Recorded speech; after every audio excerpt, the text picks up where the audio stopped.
This video is about buying a feature. As an engineer, I've seen a lot of artists buy features, usually with the same goal, which is to get in front of that feature artist's fan base and get their fans. Basically, that's what it boils down to. Collabing with your friend is different, of course. What we're talking about is a paid feature where you're paying a big star artist for a feature that you want to change your life. There's a lot of times that I've seen this where it goes bad. An artist will spend 5K, 10K, $10,000 on a 16 bar verse. Maybe they get the verse back. It sounds like the artist recorded it in their car. Maybe they get 0 streams on it. Maybe the popular artist doesn't acknowledge it at all, even though they said they would. Maybe they pay for a video too, and even the video doesn't come out right. You can see where I'm going with this, and most of those issues boil down to not knowing what to do with the feature once you buy it, because you still need a whole marketing rollout plan and a way for people to see this, which can be the hardest thing is how do you get somebody's attention in today's world? But that's why you got the feature. So your idea is to get in front of their fan base as much as you can, whether that's through targeted ads, paid collaborations, or any direct messaging, anything you can do to get your song with their favorite artist in front of them. So the number one thing, this isn't going to be a whole lot of top 10 ideas. This is what I see would be the most helpful thing for artists buying a feature to grow their Spotify, which is the end goal, is to get streams on the song, grow those numbers up. That is, get a primary feature. What a primary feature is, it's not a normal feature where it's you featuring the artist. That would just be a normal feature. I wouldn't be using the word primary. A primary, I don't mean to sound rude, you know what I'm saying? But a primary feature is where you add that featured artist as a primary artist on the track. This makes the song drop as his single. If you don't do this, your song shows up in what's called the appears on section. The appears on section nobody listens to. Even an artist super popular, Spotify doesn't show their song from the appears on section to their followers, but if they have a new single, then it does reach their followers. So if we go to their page on Spotify, we scroll down to the about section, we click that, you can see how many followers they have. The monthly listener number is no good. This number is the most fake number. You can make it go high, make it go low with fake streams or just a little bit of clout, but the followers is a more accurate number of who is going to see how many streams their upcoming single is with you is going to get. And you can calculate that by, if they however many followers they have, multiply it by 0.04, which is how much you get paid per stream approximately, and then you'll see how much you could pay them with the potential to get back, because you at the end of the day, most paid features lose money. That's for sure.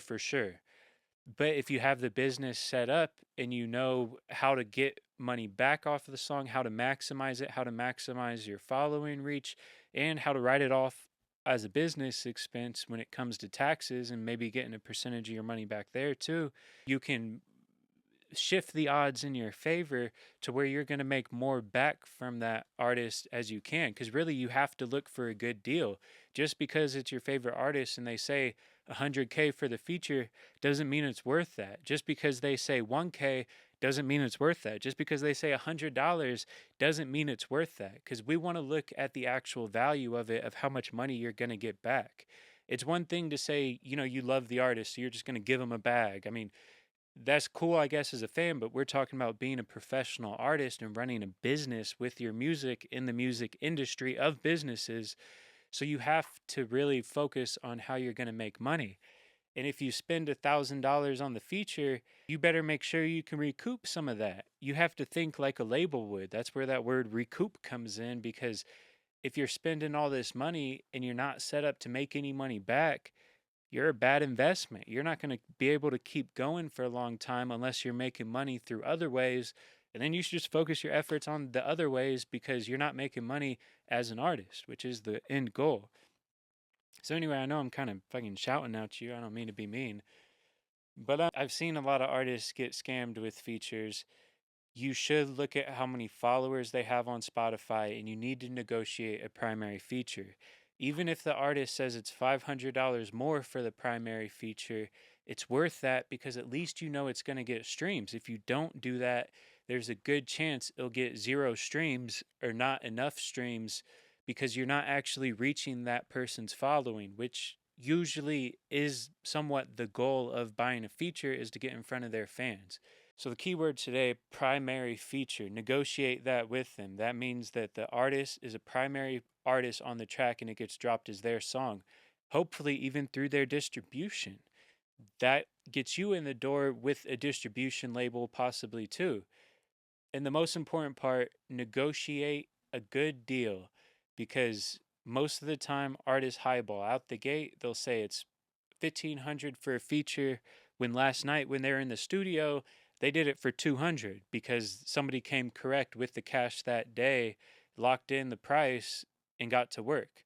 And that would be the final tip, is don't bullshit. If you if you negotiate a better price and you can lock that in that day, lock it in, because if you don't lock it in and they think you're wasting their time, you won't get that better price. But if they say 1,500 and you say I got 500 today, let's do it, you'll be able to negotiate better, which is what you want because you want to spend as little as you can to make as much as you can. You have to think like a business when you're doing these type of expenses.